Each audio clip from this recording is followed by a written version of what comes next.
Hello, creators. Here's the scoop on our virtual group coaching and in-person retreat schedule for 2025 and 2026. We are offering our 3-month weekly virtual coaching group starting March 11th, 2025. It runs weekly for 12 weeks.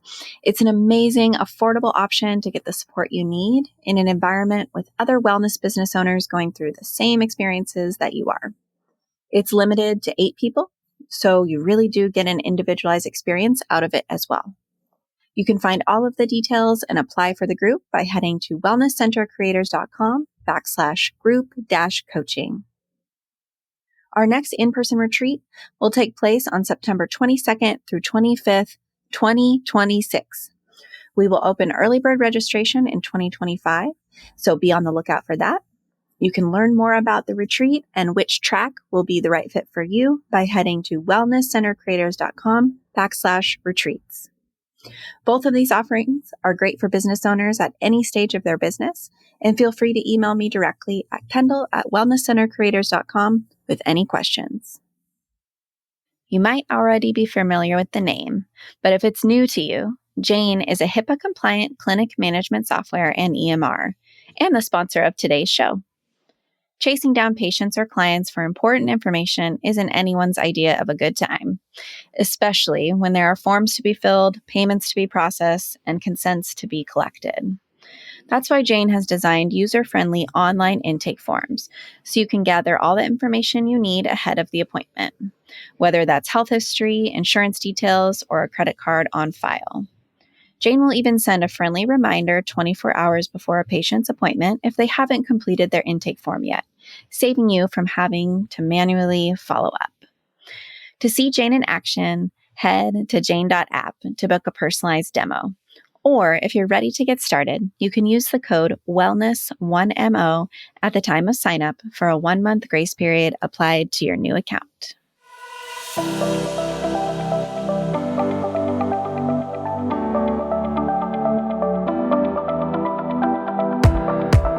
Hi there, and welcome to the Wellness Center Creators Podcast. I'm Kendall Hagenson. And I'm Anna Rudell. We're thrilled to have you join us on this journey of creating innovative, patient-centered wellness centers. As experienced health and wellness providers, we've seen firsthand the challenges of delivering comprehensive, holistic care to our patients.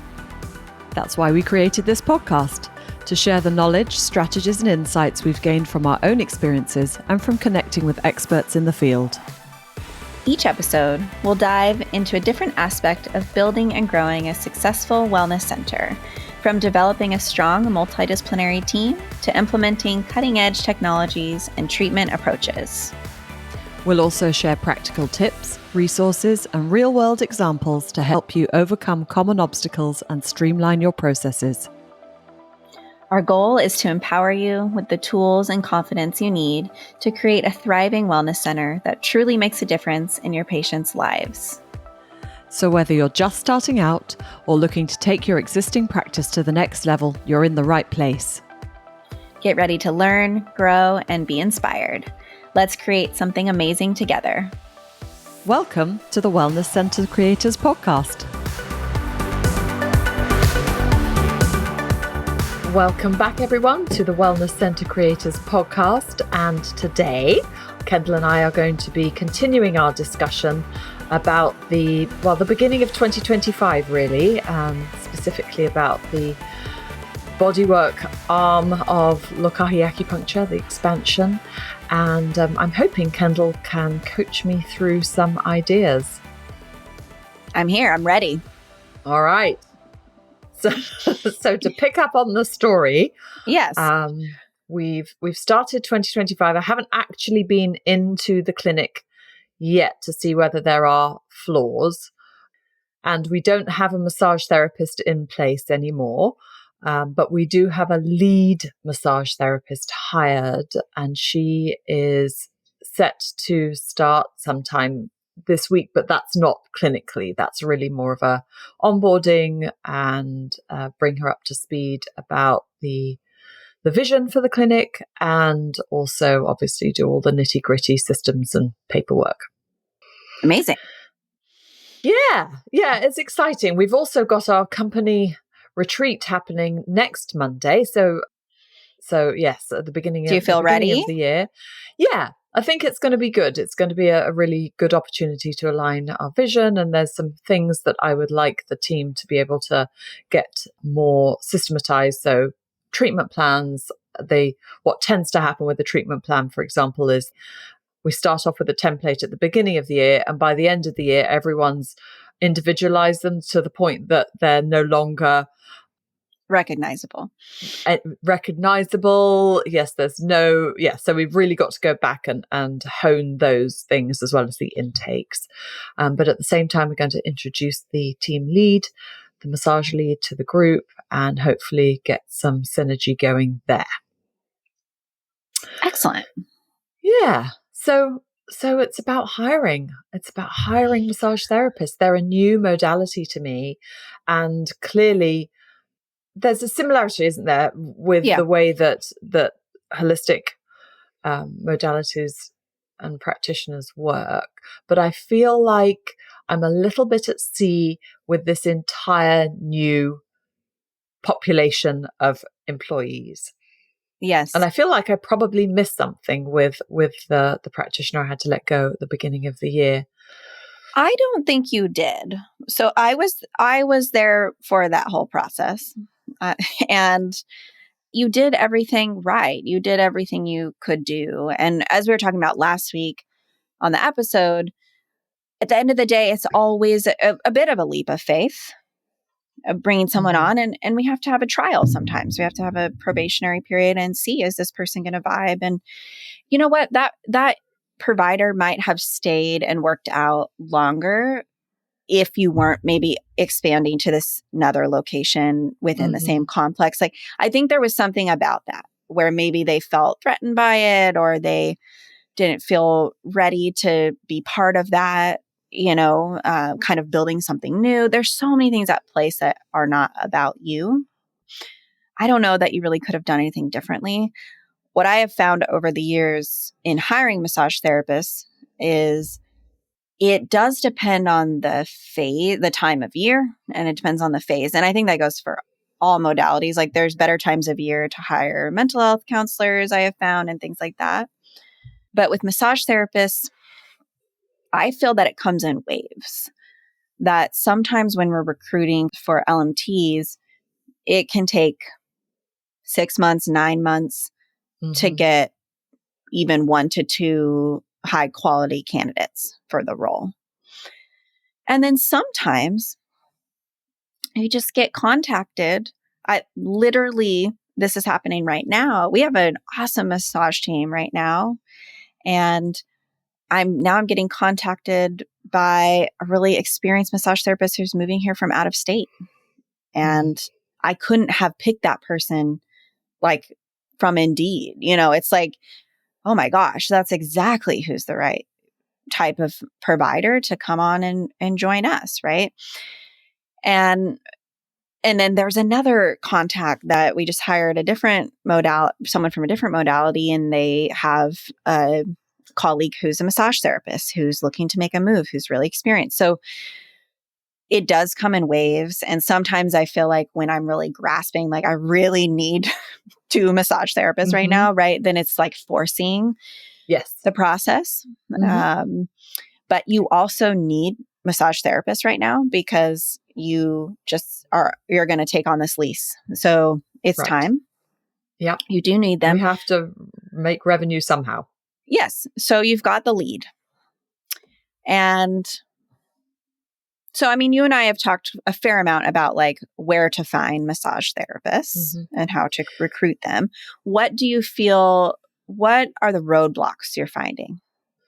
So we've got plenty of applications, and for that, I'm eternally grateful. That's amazing. Yes. And what I did was I kept the ad up for the lead massage therapist, even though we've hired for that, just to keep the applications coming in over the holiday so that I had something else. And even though I don't necessarily have that role to hire for, I do have practitioners to hire for. So maybe there's a fit there. But what I'm grappling with, Kendall, is that I'm not convinced that the same process for interviewing and hiring for an acupuncture is necessarily the right process for massage therapists. And here's what I'm thinking. I'm thinking when you become a massage therapist, your skill set is very rooted and grounded in your body, in that interaction between you and a patient. And asking somebody to write what brings them to the profession, what enthralls them about the work they do, is, I'm wondering if it's a question that is bounced back to them when they apply to the company. Please tell us more about what lights your fire in terms of massage therapy. What do you love? What questions like that. And when I look through the responses, I see that there's a inconsistency in the ability to express through writing. And I don't know that should go against them, because what I would ask of an acupuncturist, should I be asking of a massage therapist, or should I change my process? I put on my coaching hat. Please do. It's a cute hat. No one can see it, but I can see it. I would say yes and no. So it's a very trauma-informed question from your side, right? Like, is this process fair to the people applying? Like, is it inclusive? So I think that's amazing. And one option could be, please answer these questions in the form that aligns with you. What is that? A video? Is it an audio recording? Is it written? Is it an interpretive dance? I would love an interpretive dance. Yeah. You might get some of those. And so I think that's wonderful, like widen the scope of how you're interacting. And maybe it becomes, let's hop on a quick screening phone call first and chat through a few things instead of asking for a written. Absolutely, acupuncturists who go through school are being asked to write in a much different way than massage therapists going through school are being asked to write. However, the environment that you are hiring for requires a massage therapist who has still has a pretty clinical approach, not necessarily approach, but a bit of an approach of a clinical understanding, professional understanding. Right. And can really level up to working with acupuncturists who have master's degrees and doctorate degrees. And there are so many different environments that all alternative healthcare providers can work in. Massage therapists, they could be at a chain spa where they're not being asked to do the same types of things that you would be asking them to do. They could be working for a chiropractor as in more of like an assistant, like massage therapists at chiropractic offices. They're almost like they're really part of the chiropractic experience. They're jumping in, doing a 30-minute or 15-minute body work. And that is very different than what you are creating. And so it's so important that we hire for the job that we need hired for. So what you're looking for is a massage therapist who does have that professional skill set, and they do exist. And there are plenty of people who go into the field of massage therapy as like a second or third career also. And they have been even to a 4-year university and did something else, or they worked in a different industry and they've learned some of those professional practices. So I also think it's okay to ask for what we need in that role and really look for the people who can deliver that. It's a toughie though, isn't it? I hear what you're saying. I also hear some advice that I've heard in the past, which is don't discount the new grads who maybe haven't had the opportunity to develop that growth and that ability. So it comes down to the person, right? It's always more about the person than the modality. And you know that we hire more for the person rather than clinically. And we can teach clinical skill. If someone is teachable, we can teach them how to do a different massage technique. We're doing this right now. And we've been very open and transparent with a new massage therapist. They're new to the field. This is their second or third career. And they have a ton of experience in healthcare, which is super cool, but not in this way. And then, but the way they don't have experience in is hospitality. And what we do in our company is really a blend of healthcare and hospitality. You come to our spa location and it looks like a spa. It's beautiful. It's very serene. And you're getting healthcare. Our providers are taking a full history. We're doing long-term care. We're doing collaborative care. But we're also making sure you feel super nurtured and doing those small hospitality touches where it is ending the massage with a warm towel on the feet or the essential oil or the facial massage or the soft voice. And so those things can be taught.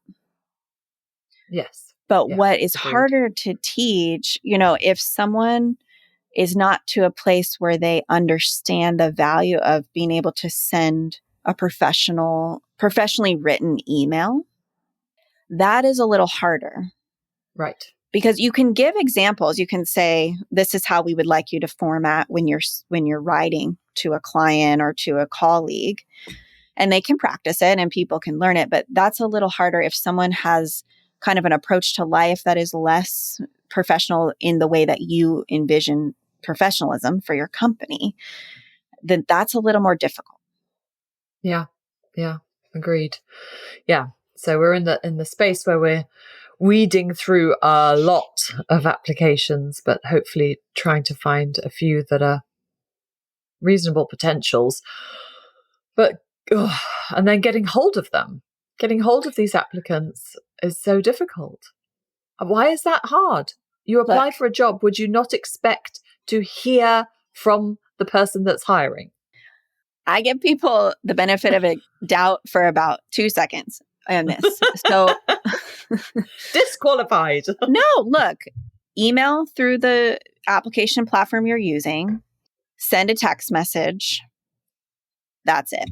If they don't respond, we're moving forward.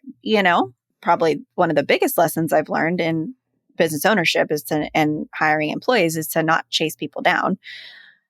We don't want to convince people to work here. And the people who really want to work for you and with you will make sure you know that they are interested. Agreed. Well, I appreciate your insight, Kendall. Of course.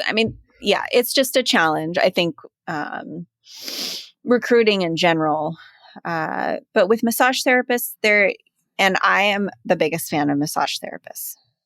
And we even joke with our massage team now. It's like there is a personality thread that can go through with massage therapists and of wanting to travel a lot or have a lot of time off or move jobs often. And I think we've talked before, I think a lot of that of like moving jobs often comes from massage therapists being notoriously underpaid, undervalued, and overworked from environments like insurance-based practices or chiropractic offices where they're expected to work really, really long hours and they're doing physical labor. It's taxing on the body. And so I think a lot of massage therapists get in this mode, or they're taught in school, like you need to work 5 different places, and they can't really commit and put energy to one place. And so if we can create environments where they can put their energy in one place and they have enough clients, they're making enough money, and they don't have to overwork, then that's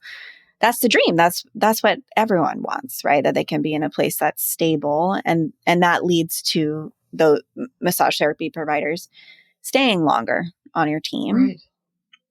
That's interesting you say that, Kendall. That's a light bulb moment for me, because I think in acupuncture school, the culture is that you get out of acupuncture school and you're immediately a sole prop and that's how your career goes. I think that probably has changed over the last 10 years or so. But it didn't occur to me that it's a cultural thing. Yeah, The absolutely. idea that you would potentially be working multiple locations to make ends meet. And that really is helpful in how I word not only the job ad, but also my communications to potential applicants. I really want to highlight that the stability and the really wanting to grow. I mean, that part of the whole point of this endeavor is to create an environment where we have a reliable set of collaborative massage therapists that we can refer back and forth and work on together, which is something my providers have been asking for 15, 20 years. Well, and you're looking for massage therapists who know what the term trauma-informed means. You're looking for massage therapists who have gone and done additional education, who care about learning more from acupuncturists, who care about collaborating with different disciplines on behalf of the client, who care, really have a passion for that in addition to needing a stable job, right? Like, just needing a job is not the reason to join your team. Right. Exactly. Yeah. Oh, well, put it out there for me that at some point in the very near future, the person will rise to the top. Well, they absolutely will. And my guess is someone listening to this podcast will apply for the position or know someone who would be perfect for your massage team. So I think it would be helpful, actually, if you remind our listeners where your clinic is located. Oh, yes. Here's a good ad, everybody. I would love a wonderful massage therapist who wants to work with a team of acupuncturists, 8 acupuncturists in San Jose, California. So South Bay area, California. They're going to come Send your your way, applications in. We're all over WiseHire and every forum you can think of. Yeah. So Anna, before we close, because I don't think we need to put people through a part 4 of this conversation. Well, I think we can finish it here. Yes. I'm curious, kind of, okay, let's say you're going to get those next few amazing massage therapists who come your way. You've got your team. What's your next step? What are your next action items that you want to be working towards in this clinic expansion process? Well, I think the first thing is to realize, like you've realized, I took it on board, Kendall, that this is a baby clinic. So Lokahi's over 20 years old now. I can't go in thinking everything's going to run like clockwork. Now, the wonderful thing is it is literally across the parking lot, so I can be there. I want to be working with the team lead on the nitty gritty, although I loathe the nitty gritty, but I want her to be on board with the massage oils and the lotions and the sheets and, the very important aspects of the clinic that maybe I am less interested in. So I want to make sure that we work on that and basically just crank out a punch list of things to go down. That's my initial thing to do. And then I want to grow the massage therapists to have the skill set that we really need as acupuncturists. So we work a lot with fertility patients. So definitely the Mayan abdominal work is critical. So making sure that we onboard somebody who wants to learn that. Our team lead is actually a doula and she's a lactation consultant as well. So she has amazing the background there for us for the fertility side. But what we don't have is somebody to support the pain acupuncturist. And then, growing each practitioner, learning what they need in terms of support. And I suspect it's going to be a fairly steep learning curve there because it's going to differ. Yeah. You've got a solid plan. I do at this point. But all good plans have little roadblocks, and we will be talking about those in the upcoming months. Dear listener, you'll be privy to every roadblock that happens. I think I could speak for everyone in just sharing appreciation, Anna, for you sharing your experience, right, in this expansion process. I think it's the best learning for anyone listening is just to hear real stories about going through these processes instead of theoretically, what should be done. So I thank you for sharing. Well, thank you for listening. As always, I appreciate it. Thanks for being here, and we will see everyone next week. Bye.